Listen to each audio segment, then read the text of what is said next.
हिंदी साहित्य के इतिहास का जो काल विभाजन है उसे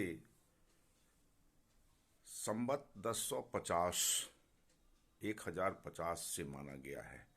काल विभाजन अर्थात हिंदी साहित्य का जो प्रारंभिक युग प्रारंभ हुआ वह 1050 संवत से माना गया।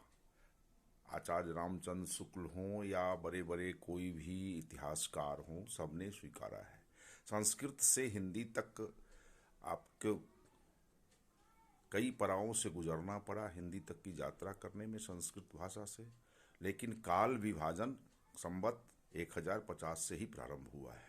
सबसे पहले आचार्य रामचंद्र शुक्ल ने भी इसको माना। आदिकाल 1050 से प्रारंभ होकर के 1375 तक होता है आदिकाल। आदिकाल के बाद दूसरा काल होता है भक्ति काल। भक्ति काल, रीति काल और आधुनिक काल, ये 4 कालों में विभाजित हुआ। 1375 तक के काल को हम आदिकाल, आचार्य रामचंद्र शुक्ल ने तो इसे वीर गाथा काल कहा। वीरों की गाथाएं गाई गई है। इसमें रासो काव्य की रचना हुई है। खुमान रासो हो, पृथ्वीराज रासो हो, विशल देव रासो हो, अन्य रासो काव्य की है। इसमें ज़्यादातर भाषा अपभ्रंश मिश्रित हिंदी है। 12 बरिस लय कुकुर जिए और 13 लय जिए सियार, बरिस 18 छत्री जीवे आगे जीवन को धिक्कार। दूसरा काल होता है वो भक्ति काल। भक्ति काल को 2 भागों में विभाजित किया गया, खास करके सगुण भक्ति शाखा और निर्गुण भक्ति शाखा। निर्गुण भक्ति शाखा में ईश्वर को के निर्गुण रूप की उपासना की गई, जिसमें कबीर, रैदास, नानक इत्यादि निर्गुण भक्ति साहित्य में आते हैं। निराकार ब्रह्म की उपासना की गई। छुआछूत, भेदभाव, जातिवाद, आडंबर, पाखंडवाद का विरोध किया इन संतों ने, संत कवियों ने। निर्गुण भक्ति शाखा के बाद सगुण भक्ति शाखा। सगुण भक्ति शाखा में जिसमें कि साकार ब्रह्म की उपासना की गई। इसमें 2 तरह की शाखाएं बनी, राम भक्ति शाखा और कृष्ण भक्ति शाखा। आप देखते हैं यह 1375 से 1700 तक के बीच में काल को भक्ति काल के नाम से जाना गया। राम भक्ति शाखा में तुलसीदास जी सबसे प्रमुख कवि है। नाभादास, आदिदास, तुलसीदास का रामचरितमानस, विनय पत्रिका, कवितावली, गीतावली, दोहावली आदि सभी पुस्तकें राम भक्ति से सराबोर है।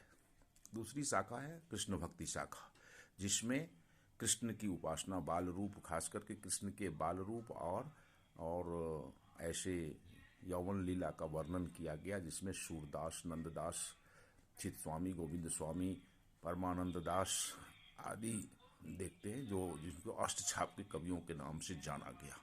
कृष्ण भक्ति शाखा के प्रमुख कवि सूरदास जी हैं। सूरदास ने बाल और कृष्ण की यौवन लीला का वर्णन किया है। शूर साकर इनका प्रमुख ग्रंथ है। नंददास भी उसी तरह के आए हैं। नंददास, सूरदास, भ्रमर गीत साहित्य आदि का वर्णन है इसमें। हम विभिन्न रूप से जानते हैं।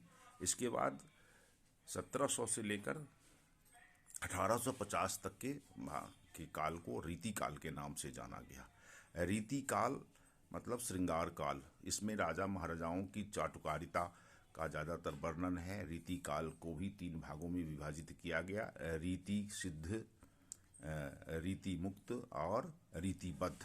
ये 3 काल होते हैं। रीतिबद्ध में केशव जी का वर्णन है, केशव के कविताओं का वर्णन है। ज़्यादातर रीति काल के रीतिबद्ध हैं वो लोग। रीति सिद्ध में बिहारी लाल की 700 दोहे, सतसैया के दोहरे, अरुणावक के तीर, देखन में छोटन लगे घाव करे गंभीर, और रीति मुक्त में हमारे घनानंद आदि कवि रीति मुक्त कवि आते हैं, जिसमें कि श्रृंगार तो है लेकिन मुक्त छंद में ज़्यादातर वर्णन किया गया है। इसके बाद सबसे अंत में आता है आधुनिक काल। आधुनिक काल का भी मतलब आधुनिक काल में है 1850 से लेकर आज तक के काल को आधुनिक काल में ही जाना जाता है। आधुनिक काल में मुख्य रूप से अगर कहा जाए तो कई युगों में वर्णन किया गया। उसमें भारतेंदु युग होता है 1850 से प्रारंभ हुआ। इसके बाद में द्विवेदी युग, भारतेंदु युग, द्विवेदी युग, द्विवेदी में महावीर प्रसाद द्विवेदी और उनके सन कवि बाल मुकुंद गुप्त आदि कवि आते हैं। द्विवेदी युग के बाद आपको छायावादी युग, जिसमें पंत प्रसाद निराला, महादेवी वर्मा, ये 4 छायावादी युग है। इसमें प्रकृति के संबंध में कविताएं लिखी गई थी। छायावादी के बाद प्रगतिवादी युग आया। इसमें बहुत सारे कवि, नरेंद्र विलोचन शर्मा आदि जो बहुत सारे ऐसे प्रगतिवादी कवि हैं जिन्होंने ज़्यादातर एक 1936 के बाद की ज़्यादातर रचनाएं हैं उसमें, जिसमें कि आपको भगवान और बहुत सारे ऐसे चीज़ जो लोगों पर विश्वास रखते थे उनकी कविताओं को छोड़कर ज़्यादातर रीति से आपको ऐसी कविताएं लिखी गई जिसमें कि प्रगति की गई हो। प्रगतिवाद के बाद प्रयोगवाद आता है, जिसमें अज्ञे जी ने इस बात को चलाया था। हीरानंद सत्यानंद वात्स्यायन अज्ञे जी प्रयोगवादी कवि हैं। और प्रयोगवाद के बाद नई कविता तो समझिए आज तक का युग को नई कविता के युग से जाना जाता है, जिसमें नई कविता है और आज तक इसमें ज़्यादातर मार्क्सवाद की उपासना की गई है, मार्क्सवाद का वर्णन किया गया है, जिसमें लोग किस प्रकार से बहुत सारे जो हमारे दैनिक जीवन में होने वाले विकास में जो बाधाएं उत्पन्न होती हैं उनका बाधाओं को दूर करने का प्रयास किया गया है, कहते हैं, जिसमें स्वाभाविक रूप से है कि इसमें ज़्यादातर प्रगति का ध्यान दिया गया है। केवल मनोरंजन न कवि का कर्म होना चाहिए, उसमें उचित उपदेश का भी वर्णन होना चाहिए। तो ऐसे प्रगतिवादी कवि खास करके हमारे मतलब गरीबी और जो अमीरी के बीच में जो खाई है उसको पाटने का प्रयास किए हैं। इसमें ज़्यादातर ऐसे ही कवि ने रचना की है। इस प्रकार हम देखते हैं कि ये हिंदी साहित्य का काल विभाजन संवत 1050 से लेकर 1850 के बाद आज तक का काल को हम विभाजित किए हैं। हिंदी साहित्य का काल विभाजन के नाम से जाना जाता है। इस प्रकार आप इसको देख सकते हैं कि अगर हम इसको लिखना भी चाहें तो इस प्रकार हम लिख सकते हैं,